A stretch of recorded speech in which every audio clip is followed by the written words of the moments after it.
everybody, it's Daryn Wood, and welcome back to another episode of The Gift of Gab. I'm joined here by my lovely and beautiful best friend, Haugen. Say hello. Hi. And today we are going to talk about all the changes made to the fighter class from the 2014 Player's Handbook to the 2024 Player's Handbook. We did the hard work for you. We read the books, we put them side by side, so instead of having to go through it, you can just watch this video, relax, and enjoy. Starting off with the level 1 changes. So there were new fighting styles added. You now have blind fighting, which gives you 10 feet of blind sight. Blind sight is something they use a lot in the new 2024 Player's Handbook. It basically lets you see invisible creatures, and you can also see even if you're in darkness or you're blinded, but you can't see anyone behind total cover. That's the thing. But that's what blindsight is. It comes up a lot. You'll see it. They have interception, which is similar to what a protection paladin would have. So if a ally within 5 feet of you gets hit by an attack, you can reduce the damage by 1d10 plus your proficiency bonus. You must be holding a shield or a simple martial weapon in order to use that ability. They also have the thrown weapon fighting style, which is basically the archery fighting style. Same mechanic. It's a +2 bonus to damage rolls, except now it's for a thrown weapon. So all you people out there who really want to throw those tridents, those javelins, they finally worked it into the actual mechanics that there is a weapon style for you. Fighting style for you. They also added the unarmed fighting style. So when you hit with your unarmed strike, you can deal bludgeoning damage equal to 1d6 plus your strength modifier instead of the normal unarmed strike damage. It's kind of giving people who aren't monks a way of, if they wanted to do some kind of unarmed build, they could. If you aren't holding any weapons or shields, this ups to a d8. Also, if you grapple a creature, you can also deal another d4 of bludgeoning damage as well. So that's pretty cool. That is cool. So those are all the new fighting styles that they added. And fighter's a martial class, so you're going to get access to weapon mastery properties. So whatever weapon that you're using, you're going to get, whether it's Vex or Push or Topple. And also you get additional uses of second winds. So you get 2 second winds, and that's going to scale up as you level up. So you'll end up with a total of 4 second winds at some point. That's cool. That feels like something that should have already been in place, but I'm glad that they did it. Because second wind is just, it's not that crazy, it's just a little thing to keep you from dying and stuff. So getting that to scale up as you get higher level, love that. Yeah. There was a slight change to action surge, except that it wasn't a change. It was something that was always supposed to be this way, but they made it clear as rules as written. They're like, hey, there was some fuckery going on, and so we want to make it clear as day that you are not supposed to be doing this. They put it in the language that you cannot use action surge for a magic action. You can only use it for attack actions. And so I think this was one of those things that was definitely what you were supposed to be doing, but because it didn't specify that it could not be an magic action, people then took advantage of that and were like, oh, I can, do this magic action in addition to the attack roll. No, the only way you can do that is if you are an Eldritch Knight or a College of Valor Bard. So those are built into the actual mechanics of the class, and they make it very clear here. They're like, no more fuckery. No more action surge fuckery. They also added a bunch of new class features. So starting with Tactical Mind, it allows fighters to expend a second wind use and add a d10 to a failed ability check. Ooh. Yeah, I think this class, in addition to some other classes like Druid and stuff, in the 2014 Player's Handbook, their class features were just a little bit light. They were a very straightforward class. You get this at low level, right, when you start out, and then maybe you get a couple things later on when you're beefed up a little bit. They did add several things throughout the leveling up process that you can look forward to that feel very, in my opinion, of the fighter realm. Like being able to expend a use of second wind to add something to a failed ability check. Great. That's a pretty normal, reliable use of one of the things that you have in order to get something else that you also want done. I think that's solid. So while they're giving you more uses of second wind, they are giving you more ways to use it as well. So at level 5, they give you Tactical Shift, which when you use second wind, you're also able to move up to half of your movement without provoking opportunity attacks. Yeah, this is something that we see. We're going to mention it basically in every single video, but we're seeing it in every class in the 2024 Player's Handbook. They are beefing up the thing that makes your class your class. So your class-specific features, whether that is your bardic inspiration as a bard, rage as a barbarian, a hunter's mark as a ranger, whatever those features are that are built into your class, they're now giving you more options, more creativity, more things to look forward to as you level up. They're like, okay, you get second wind. Here's something a little different you can use with second wind. If you do use second wind, now you get a little bit of this. It just encourages people to utilize their class features more often and be excited that they have leveled up class features as they go along. I think it's great. And speaking of beefing up the class features, for instance, one of the things you get as a martial class, you get weapon mastery, which gives your weapon all those different properties. At level 9, now you can swap your weapon mastery property for either push, sap, or slow on every attack. So on every single attack, if you're like, this time I want to sap, this time I want to slow, you can switch it out every single time, which is great. It's a great fighter move. That's great. More utility. More utility. Level 9, Indomitable. So it's still a reroll, but now they changed the mechanic a little bit. It is a reroll with a bonus added to it. So for fighter, you would reroll and add your fighter level, which at level 9, That's kind of reroll plus 9. That's pretty good. That's a great. Okay, so again, I'm not saying this in every video, but most of the reroll features in every class will now, with the reroll, give you the option to add something from your class as a bonus. For Barbarian, it's rage damage. For Bards, it's Bardic Inspiration, whatever. This one, it's your fighter level. So instead of just making it a flat reroll and then you have to take whatever roll it is and you're like, okay, whatever, roll the dice. It now gives you more incentive to roll it because there's a higher chance that it will succeed. This one, I feel that's like pretty great. That's a huge bonus. If you're getting this at level 9, that means it will always be a level 9. Yeah, a plus 9, a plus 10, a plus 15. That's like actually, wait, that's 15 insane. Is literally a success for most Level things. 20 use of Indomitable is that. Just add 20 to that. Okay, you can use this once per long rest. All right, so it is, once you're not just like doing it willy-nilly, but that is a crazy bonus. That's pretty cool. 9 and up, that's basically an auto success. Mm-hmm. Unless you roll below like a 5 or 6 or something. Yeah, once you get to those upper levels, that's never mind. Indomitable, I pass. Indomitable is a great name for it because you are indomitable. Shit. And at level 13, you get studied attacks. So if you attack a creature and miss, your next attack roll will have advantage on it. Solid class feature. Cool. Solid class feature. And these ones, as we go through all of the classes, and we'll mention in a lot of other videos, this is that version, that's that, ring the bell. We are noticing a lot of things that sometimes seem simplified almost to a bad degree because they are making it more generic so every class is the same. But I think because fighter classes are so straightforward, the changes that they are making to it just make a lot of sense. Yeah. Because a fighter inherently is such a combat focused character. Fighters hit stuff. Yeah. So just giving them advantage, bonus on this attack, like that stuff just makes sense. And it fits the character. It doesn't need all the flavor. It just works. Mm-hmm. And these are great. These are great additions to the fighter class. And now getting into the fighter subclass changes, starting off with the battle master subclass.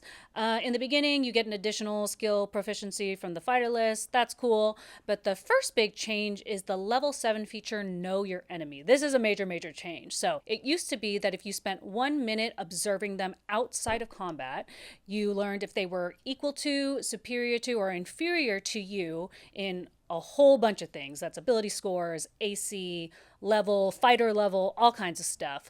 Now it's a bonus action, but it's instantaneous. So you no longer have to spend 1 minute outside of combat observing, but you learn different stuff, less stuff, but stuff. Like you learn their immunities, you learn their resistances and vulnerabilities, and it's only once per long rest. So before you could do it whenever, as long as you were spending that sweet, sweet minute observing them.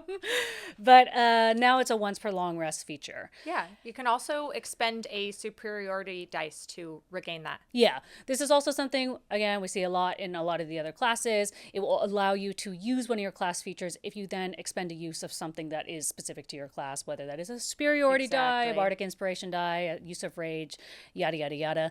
This change is, I don't know. It's fine. It's good. Useful? It's useful. Another prime example of maybe reducing some hyper-specific utility, Yeah, so but gives you a more general use of it that you don't have to Yeah. spy on a creature for a minute. this is something that's common in a lot of the 2024 handbook changes, is that they make a lot of changes that are less specific and more generic and easy to use. So a lot of the old class features were these hyper specific moments. Okay, you are talking to someone you're about to engage in combat, but you have a time to talk about them, and then you get to use this feature, where now it's basically just making it another feature of combat. I'm trying to think it through, though, if it would be more useful to know like hit points, AC, class level. I'm sure it's certainly more useful to have more information, but if you think about it, especially when you're wanting all of those details, you're probably fighting somebody That's pretty true. intense, and like you have to ensure that the stealth rolls went well in order to sneak up on them and find a good observation point, and hopefully they don't walk out of your vision within that minute, or many factors. But you don't get to know their ability scores anymore. You only get That's true. immunities, resistances, and vulnerabilities, so it's all just damage type stuff. Yeah. I mean, I guess those are maybe the most pertinent or the most common. I suppose anytime that I personally am in a fight with something I'm wondering is, has my character seen this creature before? Would I know what they're immune to or vulnerable to? I guess that is the most common thing you want to know when you're fighting, but this change definitely makes it combat specific. There's a lot of changes in the 2024 Player's Handbook, I think, that encourage people to use class features outside of combat, use them more creatively, use them more for role playing as opposed to just a combat feature. But we're in the fighter class now, and it seems like maybe the opposite happened in this case, because it removes your in-game meta. Yeah, because this is very much like, thinking of an example, I think Liam in one of the Critical Role seasons, he plays a fighter and a Battlemaster fighter and uses this know their enemy when they're talking to people, meeting new people, all that kind of stuff. But this is kind of shoehorning it into combat. Like, this is something you're going to use only and when during combat, and only when you are fighting someone and you want to hurt more or less. It's more of a quick use on the spot to know, like, literally while you're in combat, rather than the strategy of using it without even knowing, like you said, as if I think maybe every person I would talk to, I'd be like, I want to know my enemy. How long are we talking for? Yeah. I want to, what's up with them? Are This they dexterous? this is a change I'm torn about, because it does make it more useful, and you'll use it more. It's good. If I play a fighter, I'll use it. Probably more than I would remember to take a minute outside of combat to be like, hold on, guys. It's like having Bardic Inspiration. You always forget you have Bardic Inspiration, and always forget you have Know Your Enemy. You're like, oh, wait. Yeah. I talked what to I them could have done for a minute, so I would know. Right? DM, retroactively, I said that I... Rewind. Let me use that. And lastly, they also added some new maneuvers that are available to the Battlemaster fighters. They added maneuvers for skill-specific checks like Ambush for Dex checks, Commanding Presence for Charisma checks, and then Tactical Assessment for Wisdom checks. And then they added another one called like Bait and Switch that basically allows you to, goad someone and then switch places with them. But all the other maneuvers are exactly the same. That's cool. I like that bait and switch. Yeah. Being able to swap places. Yeah. Once again, more movement that they seem to add to a lot of the classes and subclasses is getting more tactical movement on the battlefield. It also gives the fighters a little bit more versatility. So, you know how earlier we were talking about how perhaps for fighters, things are going to be more combat focused for the changes as opposed to more role play, because just that's the nature of that class. This is one of the things that is different. Well, I guess Dex checks and Charisma can be used for all kinds of things, but I think it does give, if they want, the fighter some options. If they're the one who walked up and did a talking scenario, or if they're the one who stealthed somewhere, or they wanted to make a wisdom check, they can use this maneuver to get a little bit of a bonus if they are lacking in those stats, because they probably are. And it does give them a roleplay option if they want it. That's available to them. Absolutely. The Commanding Presence kind of reminds me how they gave that little push in barbarians, how they're able to kind of utilize their rage to be more intimidating. Yeah, for sure. And now moving on to the champion subclass. So first thing of note, remarkable athlete was moved up from level 7 to level 3, so you get it earlier.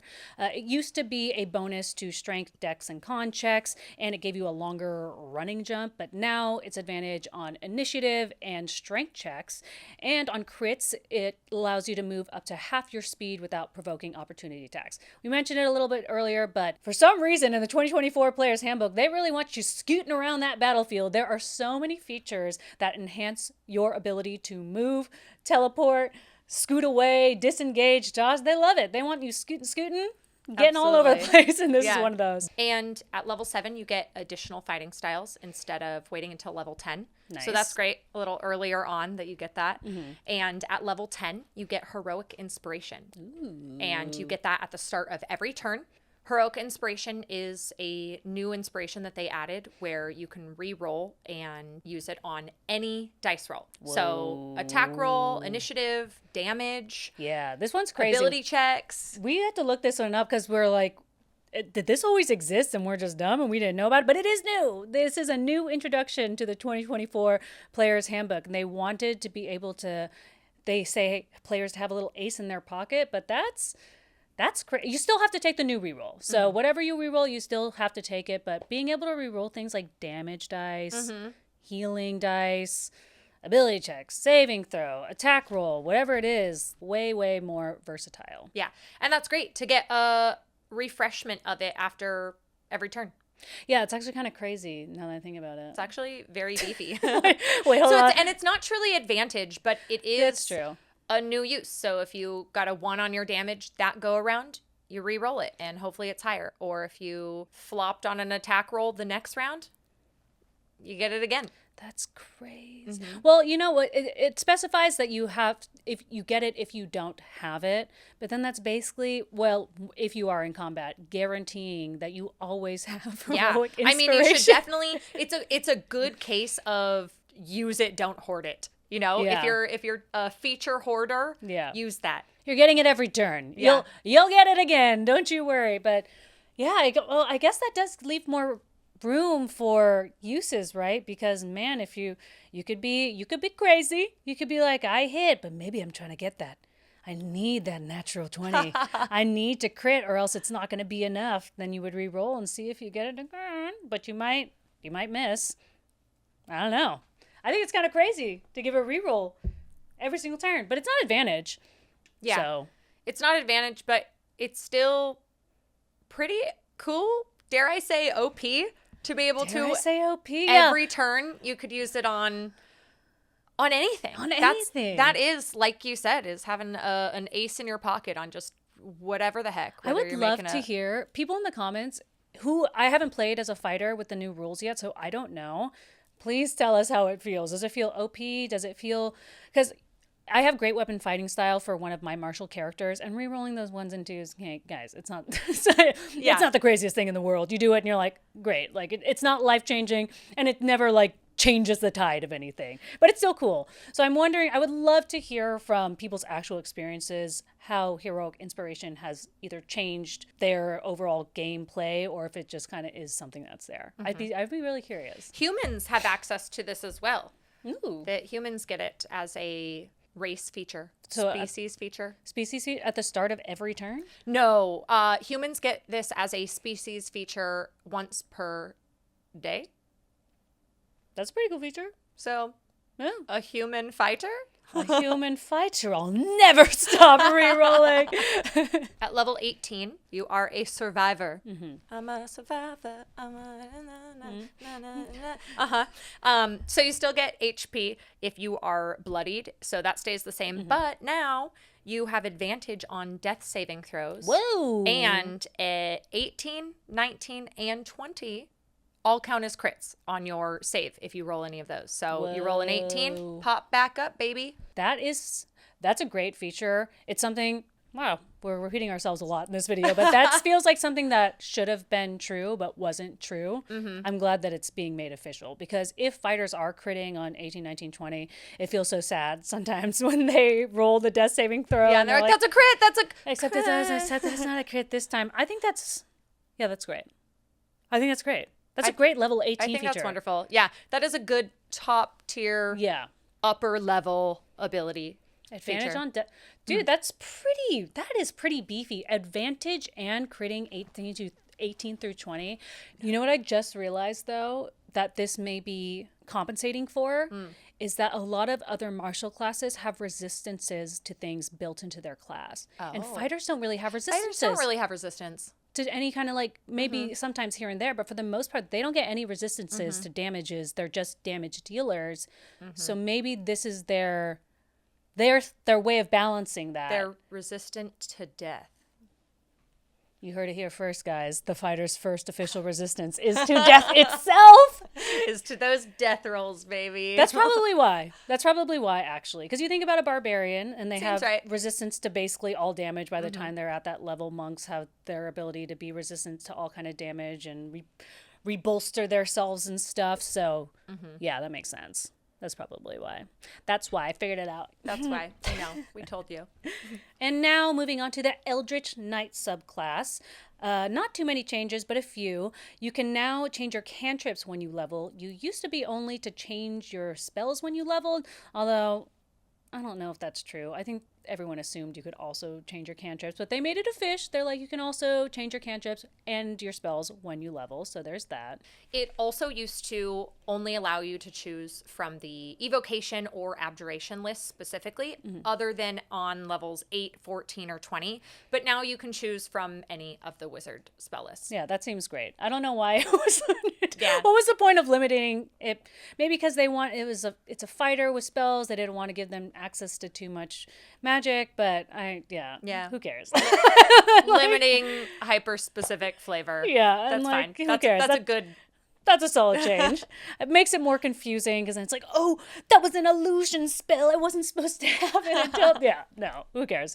I like that change. Makes it less complicated and for a good reason. And then the war magic. So this was the thing that I mentioned earlier that allowed Eldritch Knights to be able to both do an attack action and a magic action. This was slightly tweaked, but mostly just clarified, because as we mentioned, there was always a lot of fuckery when it came to fighters and Eldritch Knights using magic and actions interchangeably, but both at level 7 and at level 18, when this feature improves, it specifies that now when you take the attack action, you can replace one of your attacks with either a cantrip at level 7 or at level 18 with a spell. So it used to say that you could do a magic action and then as a bonus action, you could attack, which we can all guess, and as some of you are probably guilty of, you did a magic action, then you're like, now my bonus action is my attack, which is 4 attacks. So boom, boom, boom, boom, boom, boom, boom.